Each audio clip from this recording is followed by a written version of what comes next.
guys, so today we will talk about two updates in this video. One is avatar movement and one is for the 2D avatars fee upload.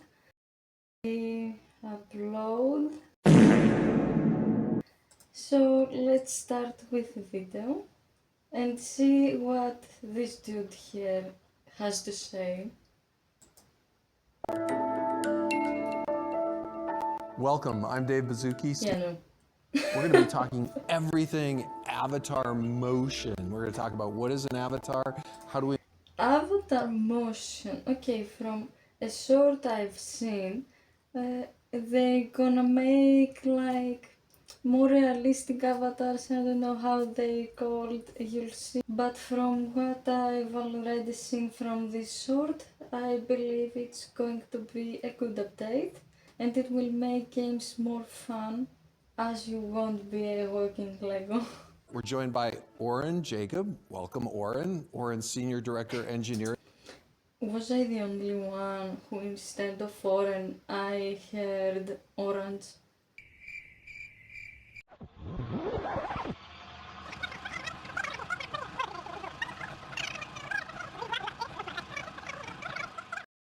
The response you're seeing of the avatar running at game frame rate and how much you feel you are controlling it directly versus not is an important part of gameplay.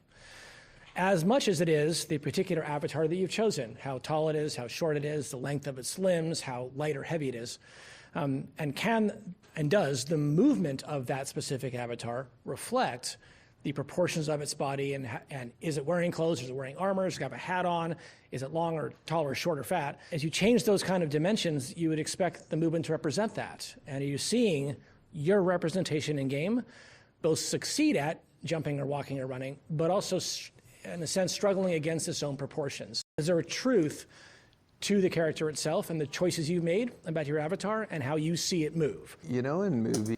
Okay, so yeah, from what I understand, this is what they're trying to do, which is kind of good, kind of bad, because we're talking for a kids game and kids are not thinking about others' way, they're still so pure inside.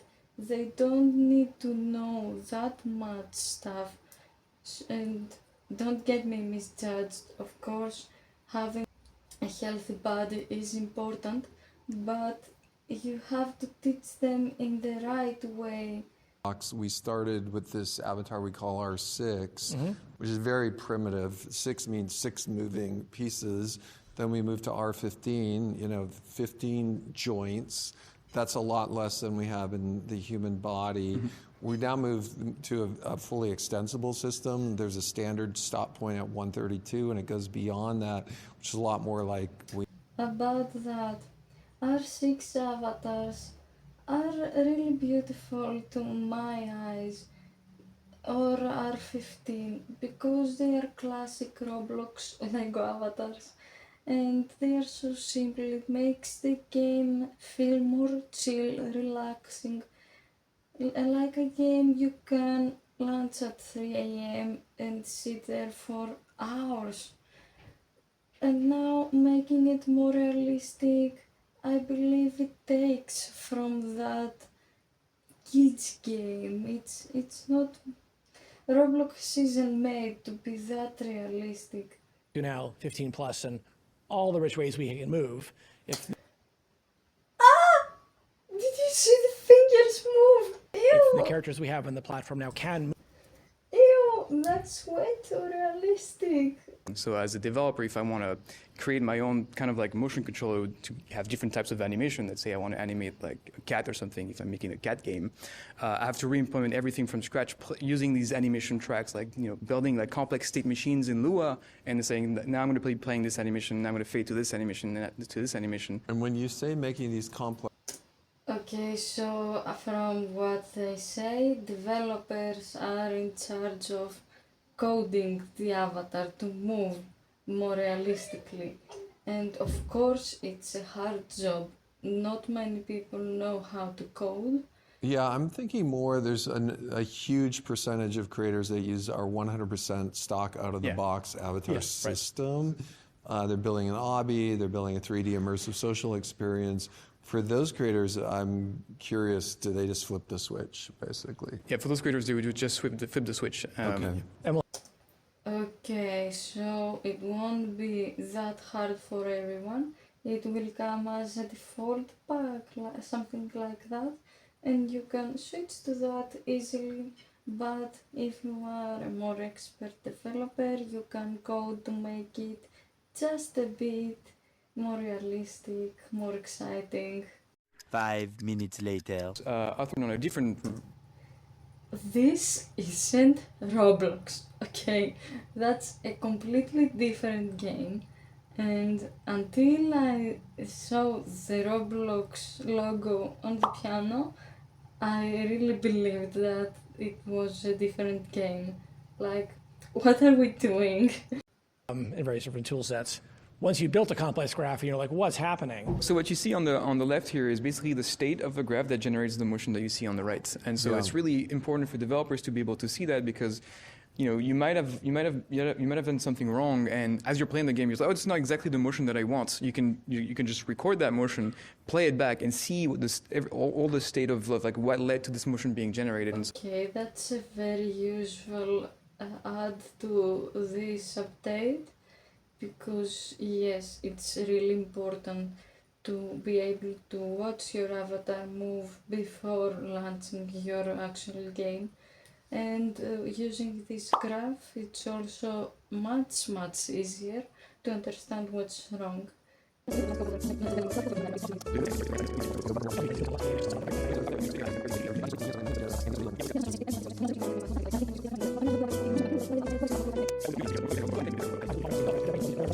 Being arms cross body, I'm seeing a lot Yeah. of things I've never seen before. Yeah, which is, I think, great On to see now Roblox. coming out of the motion system that we can pull together now and stitch together. So just a couple examples that are worth highlighting. There are many more coming, but that's just a few. Super good. What do you mean there are many more coming? Like, isn't that already enough? I've seen so much stuff in these 28 minutes. Like, it's more than enough. Roblox doesn't need that much realistic movement. It's a kid's game, it's a Lego game. You won't stop me from saying this over and over again. Box. Okay, so about the OB part, I believe it's going to be very funny and interesting to make an avatar fall in a funny way, shake both hands and legs in despair because it's falling to the void, and yeah, this will be really interesting to see. But importantly, Dave, when I pick this up, I can now drink. That's right. Oh, so not just pick up, And now I but cannot. drink. So acquiring abilities themselves by interacting with the objects as well too. Without that, I can't really drink anyway. I just have my hands. But in this case, I can, and then put it back down and not. So giving game. They want to add so much realism to the game. Like, yes, from the other person's example, I don't remember the name. Yeah, we haven't seen all the mugs in the world, but we identify it as a mug, we recognize it, it is a mug, and we know how to pick it up in a game that's way more complicated. Creators flexibility to enable that, and having the objects in the world. 1 million, zillion, jillion, dillion, cotillion times later. I come from a long background of handcrafted animation.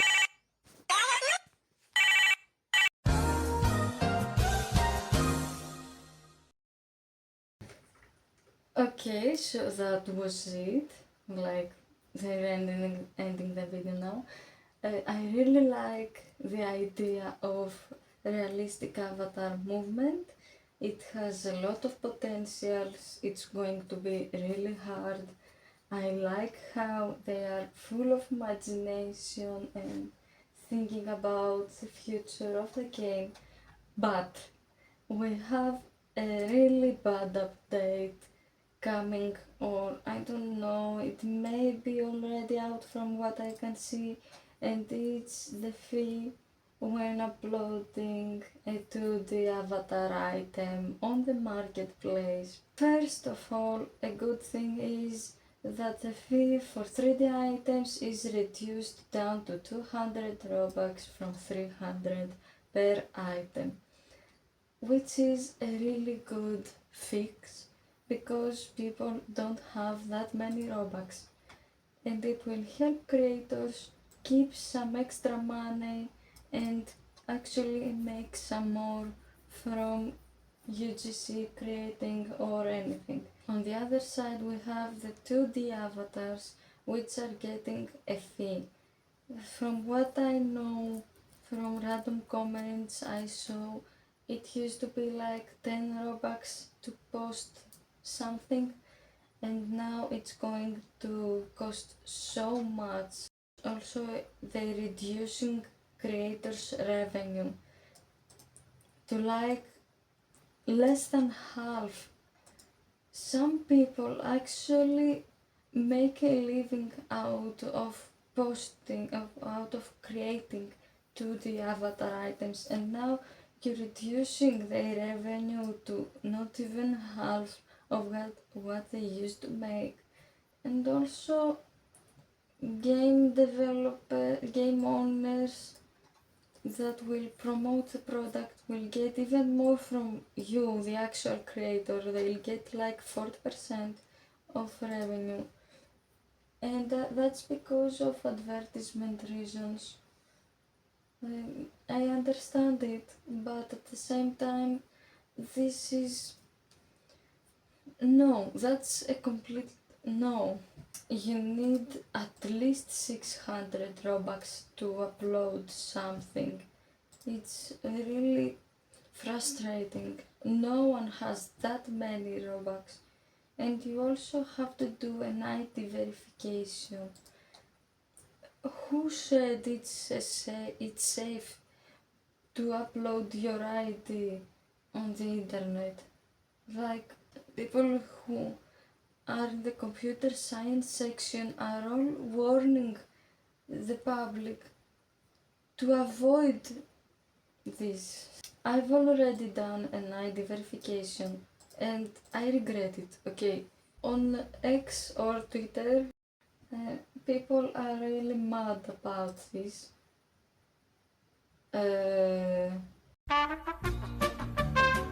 Comment below your thoughts. Tell me about what you think about Avatar Movement Update. What do you think about the 2D clothing update? And I'll see you in the next one. Bye!